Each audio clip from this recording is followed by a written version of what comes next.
Allez, on ouvre la page handball cette fois-ci car il y avait bien sûr des grosses actualités avec les playoffs qui continuent avec à l'aller le SBF qui avait fait 22 partout face à l'équipe de Toulon. C'était bien évidemment du côté de Toulon et il fallait absolument une victoire pour les Byzantines. C'est chose faite. 28-26, c'est le score final. Une première mi-temps poussive, on va dire, des Byzantines. 11 partout à la mi-temps. Ensuite, elles se sont décrochées en début de seconde période, puis après la 45e minute de jeu, elles ont fait un trou un petit peu plus large et elles se sont imposées 28-26. Il y aura un dernier match du côté du Palais des Sports, ce sera le 18 mai, face à Chambray pour justement retrouver trouver cette cinquième place qualificative pour l'Europe, hein. On sait que c'était l'objectif de cette fin de saison. Alors comment ça se passe? Alors donc la cinquième place offre un ticket en Coupe EHF à 99%.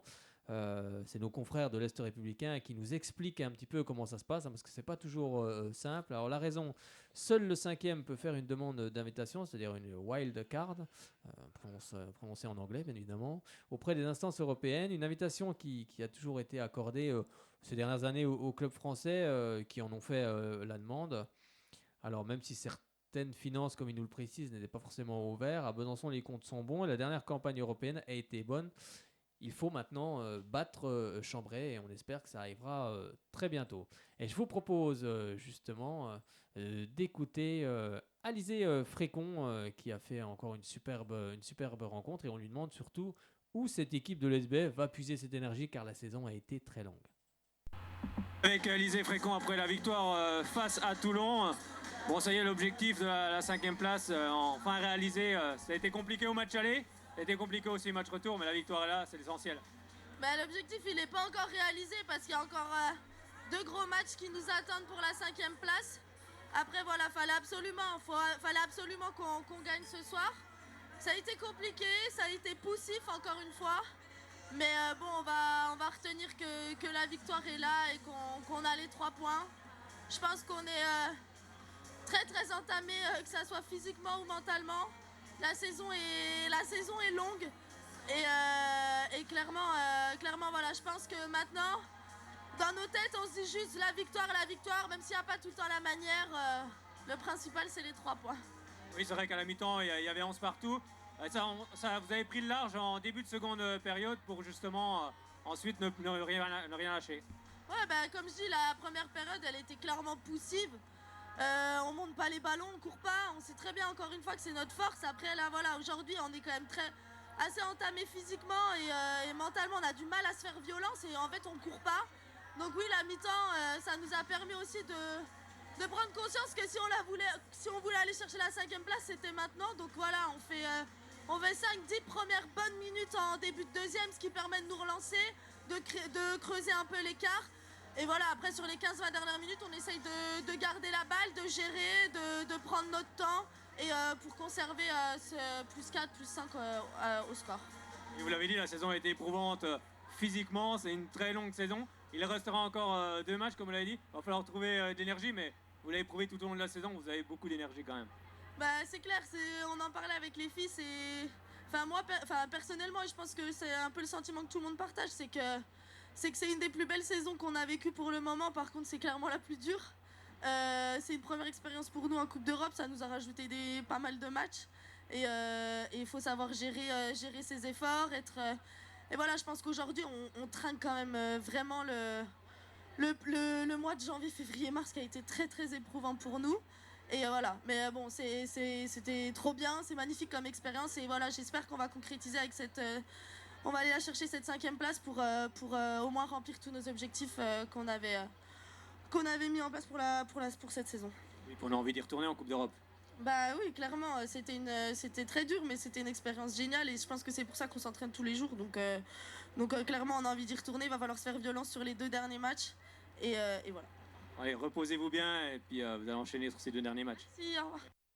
C'était Alizé Frécon. Oui, j'étais allé un petit peu vite. Elles sont pas encore. La cinquième place n'est pas encore officielle, bien évidemment. Elle le sera après la victoire face à Chambray. On l'espère. On écoute également Sandrine Mario Delers, la coach adjointe de cette équipe de l'SBF. On est avec Sandrine Mario Delers après la victoire de l'ESB et cette 5e place. Bon, il restera encore 2 matchs face à Chambray, mais c'était compliqué ce soir, mais la victoire est là, c'est bien l'essentiel. Ah ouais, non, oui, c'est clair. En faisant 22-22 à l'extérieur, tout ce qui nous apportait, c'était le plus sain ce soir. Donc voilà, on aurait évidemment préféré se mettre à couvert beaucoup plus tôt. Du fait aussi de voir que Toulon venait à 10 joueuses et donc on avait un ascendant physique sur elle. Donc cet ascendant physique s'est pas vraiment montré ou à partir de la 45e minute, on va dire, et ça a été poussif, ça a été laborieux. On retiendra pour l'instant voilà, que la victoire et donc cette possibilité de nouveau encore de croire à l'Europe et de terminer 5e du championnat. Et tout, on a l'impression que ce soir tout s'est joué en début de seconde période où vous avez pris le large pour ne rien lâcher ensuite. Ouais, on a arrêté de subir le rythme, on a pris le jeu à notre compte, on a voulu courir un peu plus et je pense que de toute façon elles n'étaient pas venues pour courir, elles étaient venues pour gérer et voilà. Le début de deuxième mi-temps fait du bien, remet un peu tout le monde en selle. Et puis, il y a encore presque égalité à la 45e. C'est à partir de la 45e avec les infériorités numériques qu'on met 3-4 buts d'écart et ça fait du bien. Voilà. Bon, il restera ces 2 matchs à Chambray. On sait que la saison est longue, est éprouvante. Surtout, les filles sont vraiment fatiguées, je suppose, mais elles vont retrouver encore de l'énergie pour ces 2 matchs. Ouais, elles sont pas tant fatiguées physiquement, c'est vraiment mentalement où elles ont du mal à se faire violence de nouveau à l'entraînement. Encore cette semaine, c'était bon et on voit qu'elles sont essoufflées, qu'elles sont fatiguées, usées, lassées un peu de cette saison où le périple de Coupe d'Europe, voilà, on le paye un petit peu maintenant. Mais il nous reste 120 minutes à jouer et on se reposera après. Voilà. Parce que la Coupe d'Europe, on a envie d'y retourner. Ah oui, c'est clair. Non, c'est l'objectif. On parle de ça tout le temps, tous les jours. Donc oui, on parle de ça et c'est ce qu'on veut et c'est ce qu'on ira chercher à Chambray et finir chez nous en beauté. Merci beaucoup, Sandrine. Oui, revoir les matchs de Coupe d'Europe ici, bien sûr, c'est l'objectif de l'ESBF. On écoute Raphaël Tervel également qui revenait sur cette rencontre et sur la fin de saison. On est avec Raphaël Tervel après la victoire ici face à Toulon. On sait qu'au match aller, ça avait été très compliqué, que ce match nul 22 partout. Bon, maintenant, c'est fait, l'essentiel est acquis avec cette victoire, même s'il reste encore 2 matchs.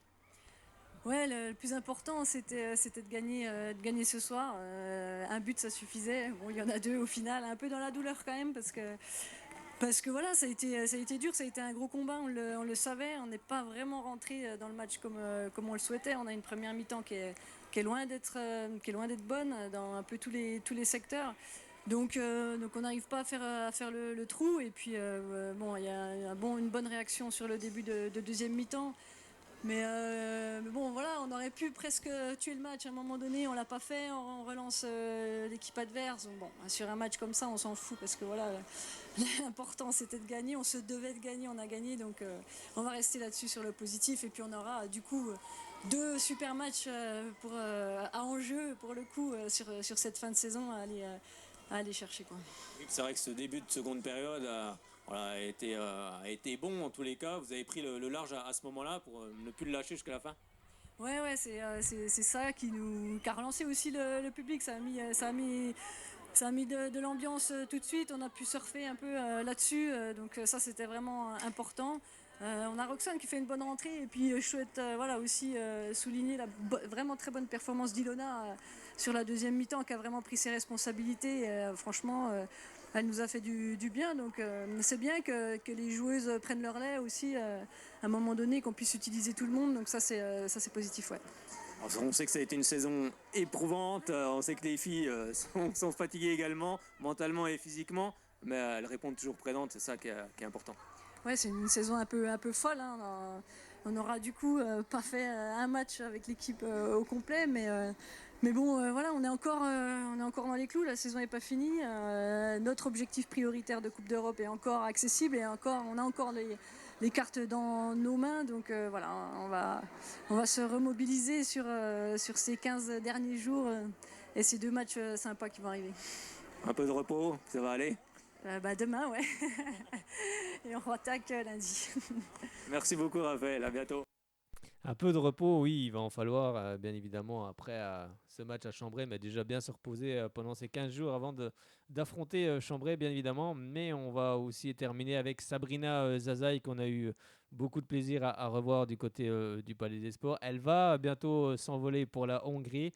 Elle va découvrir un championnat où il règne, les meilleures équipes du monde, hein, à savoir Győr, qui est une des meilleures équipes au monde, en tout cas en ce qui concerne le handball féminin, un championnat de très haut niveau. Et justement, elle revient, elle était à notre micro, elle revenait justement sur cette aventure qui l'attend, tant sportive que humaine, bien évidemment. Et on a eu plaisir à justement prendre ses impressions. On est avec Sabrina Zaza ici au Palais des Sports après la défaite de Toulon ici face à l'ESBF. Bon, je suppose qu'il y a beaucoup de déceptions ce soir. Bah ouais, surtout que je pense, vu la physionomie du match, on peut avoir des regrets parce qu'on rate 4 pénaltys, on a des joueuses qui sont manquantes sur le banc, etc. Donc je pense que si on avait l'équipe complète, on aurait pu... et si on avait un peu plus de réussite aussi, on aurait pu inquiéter Besançon. Je pense qu'on les a inquiétés jusqu'au bout. Et voilà, après, en face, elles ont réussi à nous sortir Marie-Hélène Sachka du jeu. Et là, on avait un peu plus de complications. Et voilà, après, nous, on a jeté toutes nos armes dans la bataille. Hein, comme on dit, on a essayé de revenir jusqu'au but. Je crois qu'à 1 minute, on est à -2. Je sais que c'est à égalité, c'est nous qui passons. Donc voilà, ouais, il peut avoir des regrets. Mais après, en face, hein, c'est une belle équipe. Hein, donc j'espère de tout cœur qu'on va aller accrocher la 5e place. Parce qu'elles le méritent au vu de leur saison régulière et des playoffs. Voilà. Et puis il y a peut-être cette expérience en Coupe d'Europe qui a pu faire la différence ce soir aussi. Oui, bien sûr, j'imagine, hein, parce que là il y a eu du turnover, ça a tourné, tout le monde a joué. Voilà, je pense. Après, Raph et Sandrine, elles ont de l'expérience là-dessus, hein, donc non, ça m'étonne pas qu'au final ça soit elles qui gagnent. Même si honnêtement j'aurais aimé, comme je suis partie de Besançon en se qualifiant en Coupe d'Europe, j'aurais aimé partir de Toulon en se qualifiant en Coupe d'Europe, mais bon, voilà, c'est dommage. Alors vous allez quitter justement Toulon, vous allez partir en Hongrie à Fehérvár, si je ne me trompe pas, c'est ça? Bon, c'est une nouvelle expérience, non seulement pour le sport, mais aussi dans la vie. Ouais, carrément, humainement, etc. En plus, c'est une équipe qui joue les places européennes aussi, donc elles ont encore des chances de se qualifier là, à la fin de saison, donc peut-être que l'année prochaine, je vais vivre ma première expérience européenne. Mais voilà, c'était un très beau projet, et puis la Ligue hongroise, pour toute handballeuse professionnelle, c'est un rêve, voilà, jouer face à Győr, la meilleure équipe du monde, FTC, Siofok, Erd, voilà, c'était une belle opportunité, et j'espère que je vais en ressortir encore plus grande de cette expérience. Vous aviez envie justement de partir à l'étranger? Ouais, c'était une envie, j'en avais parlé à mon agent, etc. Donc il n'était pas fermé aux propositions étrangères lorsque Toulon et moi, on n'avait pas trouvé de terrain d'entente. Mais ouais, moi j'ai toujours dit que j'aimerais faire une expérience à l'étranger. Quand on voit les joueuses françaises qui repartent, souvent c'est que du plus. Donc voilà, j'espère que pour moi aussi ça sera du plus et revenir pourquoi pas dans le championnat français encore plus armé. Oui, ou alors peut-être en Coupe d'Europe ici, on sait jamais. Peut-être. En tout cas, ça serait un plaisir. C'est toujours un plaisir de revenir ici, d'être accueilli comme j'ai été accueilli ce soir. C'est top. Oui, on vous oublie pas ici. Ouais, j'ai vécu de très belles années ici et de voir que même 2 ans après, c'est toujours aussi chaleureux, familial et voilà, j'avais envie de leur rendre en marquant plein de Réseaux sociaux également, et on va suivre votre aventure. Avec plaisir et je souhaite à l'ESB de se qualifier en Coupe d'Europe et moi aussi je vous suivrai. Voilà. Merci beaucoup, à bientôt.